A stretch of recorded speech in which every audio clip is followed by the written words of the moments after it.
तुम्हाला खाली करायचं आहे, काय सांगेल काय? दादा हे बघा, रोडवर येण्यापेक्षा जाणार कुठे पसारे घेऊन? मग इथेच यांच्याजवळ मेलेलं पुरेल ना आम्हाला? यांनी इतक्या दिवसांनी का बरं शांत राहिले? एवढ्या लोकांना रिटायर झाल्यावर का काढलं नाही? यांच्याजवळ नियम नव्हते? पगार देणारे हेच होते ना, जसं वामन काकांनी सांगितलं त्या पद्धतीने. हे का असं वागताय?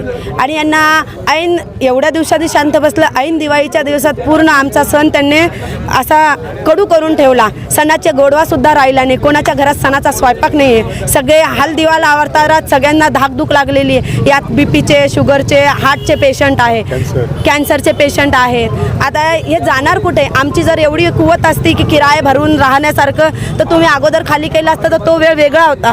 आता मीटरनी 17,000 18,000 अशा मीटरने जागा भेटायला लागल्या फुटाने. आम्ही कसं काय घेणार? आणि काय आम्ही आहेच त्या स्थितीत, जे घरात आहे त्या घरातच मरू, आम्ही घरं सोडणार नाही. तुमच्या जरीने मुख्यमंत्रीला पत्र लिहिलं की आता हे थांबवा तुम्ही असा? सगळे राजकीय नेते आम्हाला सहाय्य करताय, सगळेच करताय, पण म्हणायचं हे सहाय्य करायचं तुम्ही इतकं होईपर्यंत का गप्प बसलं? मुख्यमंत्रीला काय सांगा? साहेब, तुम्ही आमचे वाली आहात. तुम्हाला आम्ही फार विश्वासाने, आमचे उद्धवसाहेब ठाकरे मुख्यमंत्री आहेत, तुमच्या राज्यात आमच्यावर हा अन्याय होता कामा नये. तुम्ही असताना आम्ही घराचे बेघर झालो पाहिजे नाही. बाळासाहेबांनी खूप मदत केली. साहेब, तुम्ही बी आमच्या शिरी हात ठेवा. या गोष्टीचा सखोल अभ्यास करून आम्हाला न्याय द्या. आम्ही गेल्या 20-20 22-22 वर्षांनी आमची पिढी आम्ही राहतोय. आमचे पूर्वजही इथे होते, त्यांचे पूर्वजही इथे होते. या सगळ्या गोष्टीचा साहेब आपण अभ्यास करावा आणि हात जोडून, कर जोडून तुम्हाला एवढीच विनंती की आमच्यासोबत न्याय करा. एवढंच सगळं उद्धव साहेबांना आम्ही विनंती करतो. माझं नाव विकी मधुकर चांदणे. 1 तारखेला अशी भूमिका राहणार, कारण की इंदिरा गांधीच्या काळात जो हे होता, कायदा काढलेला होता, 11 वर्षानंतर मूल लागू होतं. आता इथं 40-45 वर्षापासून सगळे रहिवासी राहत आहे. गोरगरीब लोक राहत आहे 70 वर्षापासून 50 वर्षापासून. तरी यांना आता काढता येणार नाही, कारण की 11 वर्षानं मूळ लागू होतं. आता ही 3री-4थी पिढी आहे. आम्हाला सगळ्याला, इथं राहणाऱ्या लोकांना सगळ्याला मूळ लागू झालेले आहे. आम्ही हे अंगावर जे येईल ते घ्यायला तयार आहे. आम्ही घर सोडणार नाही. हर्षनगर लेबर कॉलनी यांच्यासोबत आहे. आम्ही थाटपणे यांच्यासोबत राहणार आहे. जे बी कोणी अधिकारी येईल आणि जे बी कोणाला काही झालं, इथं शुगर बीपीवाले खूप पेशंट आहे लेबर कॉलनीमध्ये. तुम्ही सर्व करा, घरात बघा, कोणाला काही त्रास झाला तर ती पूर्ण जिम्मेदारी कलेक्टर साहेबांवर येणार. लास्ट प्रश्न हे आहे की जर 8 तारखेला तोडण्यासाठी आले तर तुमची काय भूमिका? हर्षनगर आणि तुमची? आम्ही डायरेक्ट बुलडोजर खाली झोपू, आम्ही घाबरणार नाही. अभी जो यहाँ पे लोगों के लिए एक आफत आ चुकी है, रात में 2 बजे एक अधिकारी आके वोट काटता है और उस पर लिखा होता है साफ तौर पे कि 8 तारीख तक आपको घर खाली करना है. क्या आपकी भूमिका है? एक्चुअली में ये लेबर कॉलोनी विश्वास नगर का जो मसला है, तकरीबन यहाँ पे जो लोग रहते हैं, तकरीबन यहाँ पे अंदाज़ा 250 से 300 क्वार्टर मौजूद है. और ये जो यहाँ पर जो लोगों ने गवर्नमेंट की सेवा की 50 साल से, तो इसमें से बहुत लोगों की डेथ हो चुकी है. और इनके विधवा में इनके मिसेज बोलो या इनके बच्चे बोलो, ऐसे यहाँ पे लोग 50 साल से तकरीबन रह रहे हैं. इनका ताबा है. और 1913 में भी ऐसी कलेक्टर साहब की तरफ से एक नोटिस दी गई थी कि भाई ये घर को हम तोड़ने वाले, डिजोल्व करने वाले हैं. तो हमारे आज विलासराव देशमुख जब मंत्री थे इस महाराष्ट्र के, तो इन्होंने यहाँ पे स्टे दिया था, तात्काल में स्टे दिया था. तो जब से लेके आज तक यहाँ कुछ नहीं हुआ है. और 31 तारीख को महानगर पालिका की ओर से रात में गैप आ जाएंगे लोग. तो ऐसा इन्होंने परेशानी को देखते इन्होंने इस काम को रोकना चाहिए. और 8 तारीख को अगर जब यहाँ पूरा टीम महापालिका हो या कलेक्टर ऑफिस के जो लोग यहाँ आएंगे, तो यहाँ पे जितने भी हमारा सर्वे हुआ है, लोग बोल रहे हैं कि हम घर खाली करेंगे नहीं कोई भी कीमत पे, हमारी जान जाएंगी लेकिन घर हम खाली करेंगे नहीं. और यहाँ पे जो भी 8 तारीख को जो भी होगा, कि मैं भी सबसे पहले यहाँ खड़ा रहूँगा लोगों के लिए. और हम प्रशासन से ये रिक्वेस्ट करेंगे 8 तारीख को तोड़ो मत. अगर तोड़ेंगे तो लोगों से तो फैट होने वाली है. शाम में जब तो उस दिन चर्चा होगी. सर, क्या मंशा होगी कि जैसे बता रहे कि निज़ाम की जगह है, गवर्नमेंट लैंड नहीं है ये, तो क्यों खाली करने पे प्रशासन इतना जोर दे रहा है? एक्चुअली में जो जगह है, निज़ाम गवर्नमेंट की जगह है ये. यहाँ पे हर आदमी जिसके 70 साल के हमारे बुजुर्ग ने कहा कि भाई जगह निज़ाम की है, तो गवर्नमेंट के पास अगर माहिती मांगते हैं, लेटर आप भी अगर कोई भी माहिती मांगेगा तो ये बोलेंगे भाई हमारे पास इसका रिकॉर्ड नहीं है। जब इनके पास रिकॉर्ड ये माहिती नहीं दे सकते तो ये सरकार इसकी मालक है ही नहीं ना, तोड़ने का अधिकार नहीं। क्या साजिश- तोड़ने क्या अधिकार है इनको। इसमें क्या साजिश नजर आ रही है? सर हम यही तो बताना चाहते हैं कलेक्टर साहब को कि आप जो BNC के अगर BNC इसकी मालिक है तो उन्होंने उनकी कागज जो टाइटल है उनके जो मालिकी हक जिसको बोलते उन्होंने बताना चाहिए ना हमारे को। भारत में के जितने भी हिंगोली, बीड़, परभनी, उस्मानाबाद जितने भी लेबर कॉलोनी है वो अपने अपने नाम पर हो चुके हैं। 1979 में जो JR निकला था भारत सरकार का, उसमें ये जो भी लोअर इनकम ग्रुप सोसाइटी के लिए लोगों के लिए जो बनाए गए थे ये अपने अपने नाम पे कर दिए गए हैं। फिर अभी रिसेंटली अभ्युदय नगर, काला चौकी, बॉम्बे की हुई है। तो फिर और उस JR में औरंगाबाद का भी नाम है। फिर औरंगाबाद के पीछे स्ट्रक्चरल ऑडिट कब का है? 2015 में करना चाहिए था बोलकर उन्होंने ये 8 दिन में ये 1 महीने में स्ट्रक्चरल ऑडिट किया। 2015 का लेटर है और वो 8 दिन के अंदर डिसीजन ले रहे हैं, किसी को नोटिस नहीं, कुछ नहीं। अभी कल दिवाली और आज रात में उन्होंने पोस्टर और बैनर लगा दिए और उसके ऊपर नोटिस लगा दिए। तो ये बिल्कुल ये प्रशासन के क्यों समझ में नहीं आ रहा है? यानी केंद्र शासन, राज्य शासन की ये भूमिका है कि जो बेघर है उनको घर दिया जाए, जो रहेंगे और गरीबों के घर तोड़ के वो स्मार्ट सिटी बनाना चाहते हैं। तो ये बात कुछ यहाँ की जनता को पटती नहीं है। कलेक्टर साहब पॉलिटिकल लीडर को बुलाकर चर्चा करते हैं। बिल्कुल सही है कि इम्तियाज़ जलील साहब, अहमदास दानवी साहब, संजय केनेकर साहब सभी हमारे फेवर में, सभी राजकीय नेता हमारे साथ है, सभी जनता हमारे साथ में, इसीलिए हम आज 50-60 साल से यहाँ रहते हैं और रहेंगे। और दूसरी बात हमारी ये कहना है कि कलेक्टर साहब ने हमारी जनता को जो लेबर कॉलोनी संघर्ष समिति है उनको बुलाना चाहिए या खुद स्वयं हमारे पास आना चाहिए और हमारे पास क्या प्रूफ से हमारा मालिकी हक कैसे उसके ऊपर बनता है या उनका कैसे मालिकी हक इसके ऊपर है, उन्होंने हमसे चर्चा करके इसमें से कुछ आउटपुट निकलना चाहिए और लोगों को बेघर करने के बजाय, और वो भी दिवाली में, शर्मनाक बात है, धिक्कार है ऐसे शासन पर। तो उन्होंने गरीबों के पास जाकर, क्योंकि यहाँ की जो महिलाएं हैं, जो बेवाएं हैं, उनके पतियों ने या उनके सारे लोगों ने महाराष्ट्र शासन की सेवा की है, उनके बदले में ये मेवा दे रहे हो। बाकी की जो लेबर कॉलोनी अपने नाम पर हुई है किस वजह से हुई है, ये स्टडी उन्होंने भी करना चाहिए, क्योंकि वो IAS ऑफिसर है। कोई दूसरा कोई करता है तो ठीक है, पर एक प्रशासकीय कलेक्टर साहब ने ऐसा डिसीजन लेना मेरी इसमें बहुत शर्मनाक और बहुत घटिया बात है। तो उन्होंने लेबर कॉलोनी संघर्ष समिति से मिलना चाहिए, कुछ भी हो उसके ऊपर एक तोड़गा निकलना चाहिए, पर ये कोई व्यवस्था उसके ऊपर कर फिर एक्शन लेना चाहिए। Thank you. सर से आखिरी सवाल, अभी इलेक्शन होने का अंदाज, आप कारपोरेटर रह चुके, इलेक्शन होने का एक अंदाज़ा लगाया जा रहा है मार्च या अप्रैल में। आपको लगता है कि ये इलेक्शन के पहले जो है तो माहौल गर्म करने का या सहानुभूति लेने का औरंगाबाद की जनता से, ये एक इलेक्शन इसमें हो सकता है? नहीं, एक्चुअली में क्या है, ये जो मैटर चल रहा है इससे इलेक्शन का कोई संबंध नहीं है। असल में ये जो जगह है यहाँ पे 22 एकड़ 15 से 22 एकड़ जगह है पूरे एरिया की। एक्चुअली में कई सालों से इसमें औरंगाबाद शहर के बहुत से भाई नेता है, बिल्डर्स है, इनकी नज़र है इस जगह पर। सर, आगे 8 तारीख को यहाँ पे वोट गाड़ा गया है, 8 तारीख को खाली करने का आदेश दिया गया है आप लोगों को। क्या आप लोगों की आगे कार्रवाई है? आम्ही घरं सोडणार नाही, ज्यावेळी जशी परिस्थिती निर्माण होईल बरं का। एक तर मी 1980मध्ये या घरात राहिलेलो आहे बरं का। मला ज्या टायमाला यांनी मी रिटायर झालो 2008ला, त्यावेळेस यांनी माझ्याकडून कोणतीही NOC घेतली नाही। आणि नियम असा आहे की NOC घेतल्याशिवाय शासनाचे जे काही गरज देणं असतं ते देणं स्थगित करतात। तर त्यांनी मला BNCनं नोटीस दिली नाही आणि माझ्या डिपार्टमेंटनं मला पूर्ण पेमेंट केलेलं आहे। परंतु मला आज मला रिटायर होऊन 14 वर्ष झालेले आहे, माझे पैसे संपले। त्यावेळेस जर माझा स्थगित ठेवला, मला खाली केला असतं रिटायर झाल्यावर, तर मला 10,000 रुपयामध्ये जवळ प्लॉट मिळत होता। आता माझी बायपास झालेलं आहे, माझे पैसे पूर्ण संपलेले आहे, मी शुगरचा आणि BPचा पेशंट आहे। यांनी जर माझ्यावर इथं बुलडोजर लावलं तर मी काही नाही, मी माझं फक्त आधार कार्ड घेऊन सरळ वृद्धाश्रमामध्ये जाणार आहे। बाकी आम्ही रोडवरती पाडण्यासारखी आता माझी तर ताकद राहिलेली आहे। सोबत हर्षनगरवाल्यांना पण सांगितलेलं आहे की तुम्ही पण खाली करता धावून आला, माझा BP वगैरे डॉक्टर बोलून चेक केला। माझी बायको स्वयंपाक करत होती दिवाळीचा, त्या टायमाला ही परिस्थिती पाहिल्यावर आम्हाला अशी रात्रीचं वाटलं का काय दंगल झाली का काय वातावरण तयार झालं, म्हणून आम्ही रात्रभर असे बसून होतो।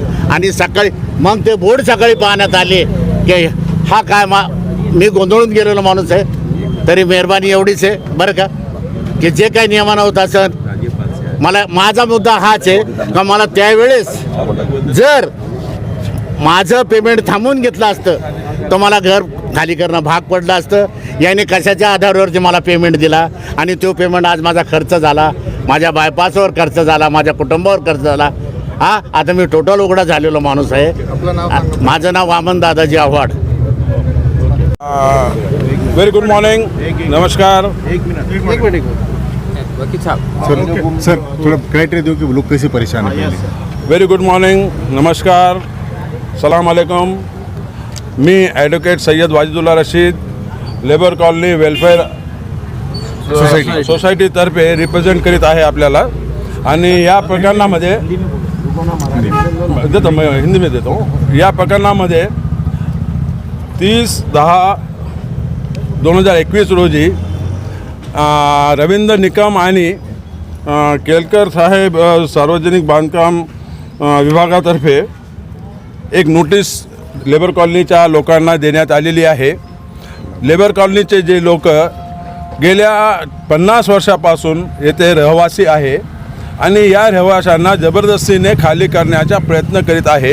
ही जी नोटीस देण्यात आलेली आहे ही नोटीस बेकायदेशीर आहे असं माझं म्हणणं आहे. मी ॲडव्होकेट आहे, या ॲडव्होकेटच्या धर्तीवरती आपल्याला म्हणतो. सदरील जमीन ही लेबर कॉलनीला या लोकांना 1948 साली निजाम सरकारने हे क्वार्टर्स बांधून दिलेले होते. हे क्वार्टर्स सार्वजनिक बांधकाम मंडळ विभाग यांच्यातर्फे त्यांच्या कॉन्ट्रॅक्टरनी हे तयार केले होते. ही जमीन सार्वजनिक बांधकाम विभाग यांची नसून ही जमीन निजाम यांची आहे. Survey number 215. हे मी म्हणत नाही, हे सर्वे सेटलमेंट कमिशनर किंवा जिल्हाधिकारी किंवा लँड रेकॉर्ड ऑफिसर SLR यांचे आदेश 1969चे आदेश आहे की सर्वे नंबर 215 ही जमीन निजामची खाजगी मालमत्ता आहे. नंबर 1. आता या जमिनीचा ओरिजिनल मालक कोण? एक तर निजाम असणार किंवा महाराष्ट्र सरकार असणार.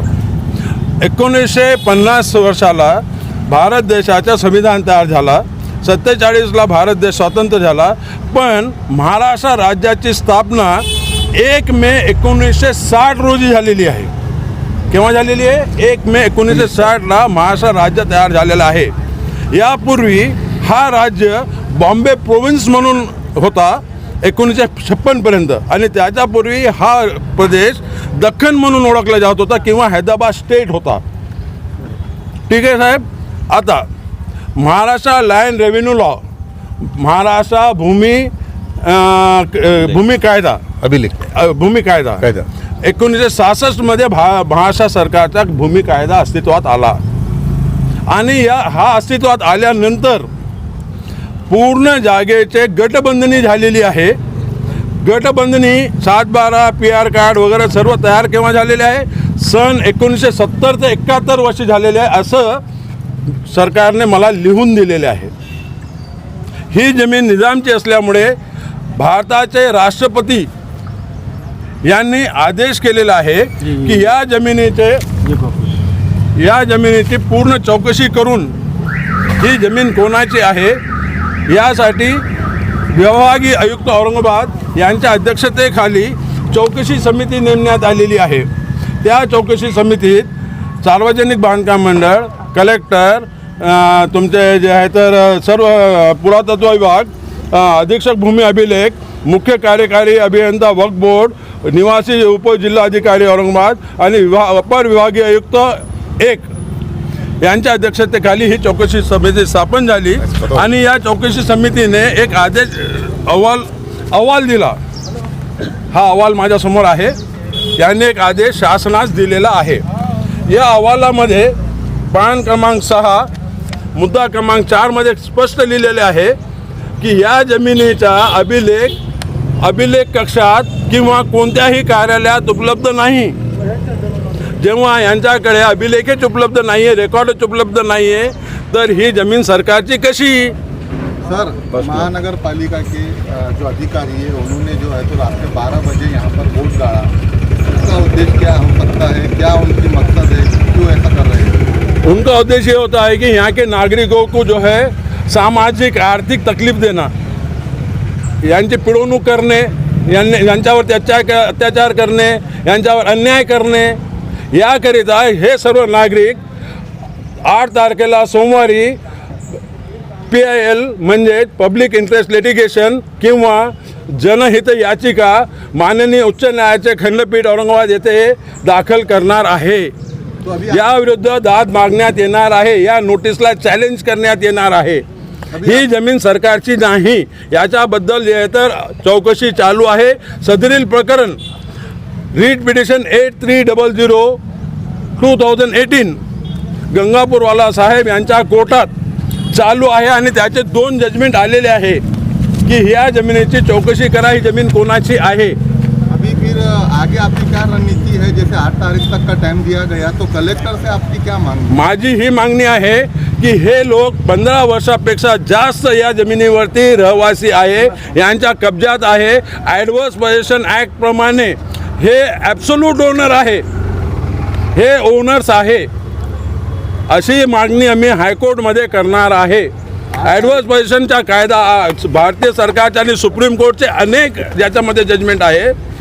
या जजमेंटप्रमाणे ह्या लोकांना हे खाली करू शकत नाही आणि कायदा नागरिकासाठी असतो, कायद्यासाठी नागरिक नसतात. 8 तारीख को भी 2 दिन ही बचे हैं, तो कुछ स्टे वगैरह लाने की आपकी कार्रवाई? ती कारवाई आम्ही 8 तारखेला हायकोर्टमध्ये डायरेक्ट दाखल करणार व आज मेमोरंडम कलेक्टर साहेबासमोर देणार आहे. आमचे आमदार खासदार सगळ्या लोकांना आम्ही मेमोरंडम दिलेला आहे, अजून देणार आहे आणि शासनाला आम्ही पत्र पूर्ण देत आहे. तोपर्यंत कोणतीही कारवाई करण्यात येऊ नये, कारण ही बेकायदेशीर कारवाई आहे. अभी आखिरी सवाल मेरा ये है कि आप बता रहे कि निजाम की जगह है और वो बता रहे कि हमारी जगह है. Let decided by the court. हे बघा, सुप्रीम कोर्टचे जजमेंट आहे. Revenue record doesn't show the title of the property. Title दाखवण्याचा अधिकार कोणाला आहे? कोर्टाचे आहे.